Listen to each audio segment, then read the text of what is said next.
Good evening. Tonight, we're diving into how artificial intelligence is quietly reshaping our world and our economy. While you were busy scrolling, tech giants like Microsoft, Google, and Amazon have launched a spending spree on AI data centers so massive, it's propping up the entire US economy. Without this AI boom, the economy might have actually shrunk this year. These companies are on track to pour $364 billion into data centers in 2025 alone, more than the GDP of countries like Colombia or Finland.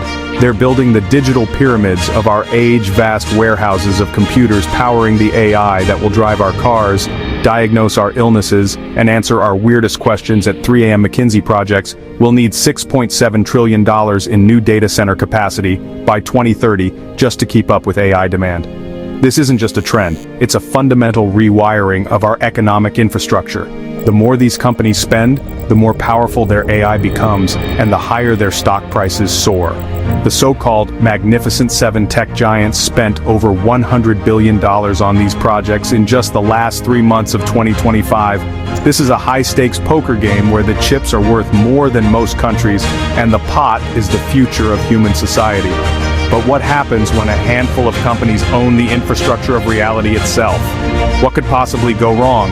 Hold that thought, because it's about to get a lot more specific and a lot more concerning. Let's dig deeper. Let's talk about the cartoonish level of wealth at play. In 2025, Microsoft's market value blew past $4 trillion, more than the GDP of Germany. You could buy every major sports team in the US and still have enough left over to buy, say, Italy.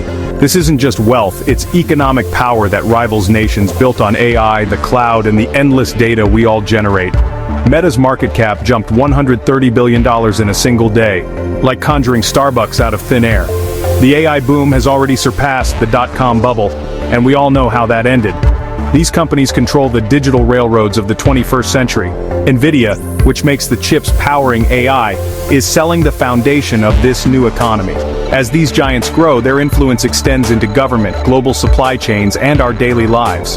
Your data, searches, photos, late-night food orders fuels these trillion-dollar valuations. We're all unpaid workers in this grand data mining operation. In exchange for free email or a fun filter, they build empires. It's the greatest deal in history if you're on the selling side. Think Google and Meta are the only players? Meet Palantir, a company that operates in the shadows. Founded with CIA funding, Palantir built its empire on connecting all the dots, analyzing mountains of data for governments and corporations. Its Gotham platform weaves together financial records, travel logs, social media, and more, creating a searchable tapestry of anyone's life. Originally built for intelligence agencies to fight terrorism, Palantir's tech soon became indispensable to soldiers, police, and border agents. But Palantir didn't stop there. Its Foundry platform now powers hospitals, banks, and energy firms, bringing the same godlike analytics to capitalism. Today, Palantir's software is embedded in critical sectors, managing NHS patient data, rooting out bank fraud, and optimizing manufacturing. The company has rebranded from spooky spy tech to sleek, indispensable partner. But the core remains, collecting vast data, analyzing it with powerful algorithms, and giving clients the ability to see what no one else can. And that, as you might imagine, raises some serious questions. Let's look at what this predictive power really means. Palantir's technology is all about predictive intelligence, using past data to make educated guesses about the future. On the battlefield, it's a game changer. In Ukraine, Palantir analyzes satellite imagery and intelligence to predict enemy movements. In the US, law enforcement uses Palantir to create crime heat maps, raising concerns about bias and self-fulfilling prophecies. The same tech is now being used in healthcare. Palantir won a $330 million contract to build a new data platform for the UK's NHS. Imagine predicting flu outbreaks or identifying at-risk patients before disaster strikes. The benefits are huge, but so are the risks of putting a nation's health data in one company's hands. Palantir's government contracts are staggering, $373 million from the US government in just 1 quarter, with deals across defense, health, and security. It's no longer just a contractor, it's becoming a permanent part of the machinery of the state. Its code now runs the back end of wars, hospitals, and police departments. The question is, who's really in control? And who's watching the watchers? Here's the uncomfortable truth. Tech giants and firms like Palantir are now deeply embedded in our most critical systems, operating with secrecy and complexity that defies oversight.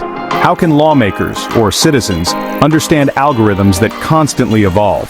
The classic defense is just opt out, but you can't opt out of your hospital's data system or your city's predictive policing. We're all part of this grand experiment, whether we consent or not. The unseen cost of convenience is the erosion of choice and transparency. Yes, AI can help doctors and police, but what happens when it's used to deny you insurance or wrongly flag you as a suspect? Technology is never neutral. It reflects the biases and motives of its creators. We're outsourcing vital decisions to private companies whose main goal is profit, not the public good. And they're doing it with our data, often without our full consent. It's a dangerous bargain. We need to start reading the fine print. Nowhere are the dangers of data-driven surveillance more immediate than in women's privacy. Since Roe v. Wade was overturned, digital breadcrumbs, location pings, health searches, period tracking app logs can become evidence. Data brokers legally buy and sell this information, turning personal health data into a commodity. Shockingly, 80% of top women's health apps share user data with third parties. In a world where seeking an abortion can be a crime, this isn't just a privacy breach, it's a threat to safety. In July 2025, a social app called T suffered a massive data breach, leaking sensitive user info, including abortion discussions. The data is out there, forever, a stark reminder of the risks we take when we trust companies with our most personal information. Globally, women face online gender-based violence and non-consensual sharing of images, often enabled by the very tech that promises connection. For women, the promise of a connected world often comes with the threat of constant invasive surveillance. The stakes couldn't be higher.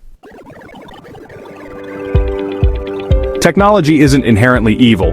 AI can solve big problems, and data can make life easier. But we have to stop treating tech companies like benevolent wizards. They're corporations, and their goal is profit. We've sleepwalked into a world where privacy is a luxury, not a right. In this new economy, your data is the currency that powers trillion-dollar machines. Every time you click agree, you're trading privacy for convenience. The cumulative effect? A world where corporations and governments know more about you than you do. We need stronger privacy laws, transparency, and accountability for the algorithms shaping our lives. We must support tech built on privacy and user consent, not data extraction. Teach yourself and your kids to be skeptical, to ask questions, and to value your privacy.